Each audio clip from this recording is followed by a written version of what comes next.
Turkey has reaffirmed its support for Ukraine's territorial integrity. This was stated by President Recep Erdogan during a meeting with Ukrainian President Volodymyr Zelenskyy.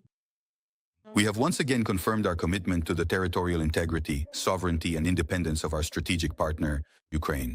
In this context, I would also like to emphasize our support for the Crimean Tatars, who serve as a historical and cultural bridge between Ukraine and Turkey. Erdogan stated that Ukraine and Turkey will continue to strengthen their cooperation in the field of trade. Despite all the difficulties of war, we aim to increase the volume of trade to $10 billion. The president of Turkey added that his country is ready to join in the reconstruction of Ukraine after the war. We want to contribute to the rebuilding of Ukraine with the support of Turkish entrepreneurs who, despite difficult circumstances, have not left the country and continue their activities in Ukraine.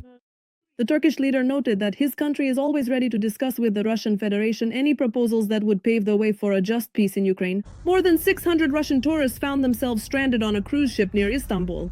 On board the liner were residents of the Krasnodar region, as well as the Moscow and Leningrad regions. All of them had purchased a 2-week cruise costing about $3,000.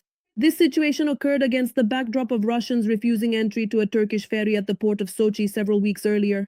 We are on the Trabzon-Sochi ferry. We arrived at the port of Sochi on the 6th of November at 9 in the morning, and we've been on the water for 3 days. We're stuck in one place, and there is no information at all. The ferry was never allowed to dock, and it was forced to return to Turkey. The governor of Krasnodar Krai, Veniamin Kondratyev, at the time explained the refusal by claiming that the port and city infrastructure of Sochi was supposedly unprepared to receive such vessels. The border administration of the FSB, the FSO, and Sochi Customs stated that launching ferry service between Russia and Turkey is technically impossible under current conditions. Regarding the cruise liner with Russians on board, the Istanbul port where the liner was supposed to dock reported, and I quote, "We have no information, we cannot comment on anything." One Russian telegram channel lamented that this was supposedly Turkey's response to the actions of the Russian authorities. Meanwhile, it has become known that Turkish President Recep Erdogan held a phone conversation with the dictator of the Russian Federation, Vladimir Putin. Earlier, the Turkish leader stated that he would speak with Putin about ways to achieve peace in Ukraine, including the resumption of the grain corridor.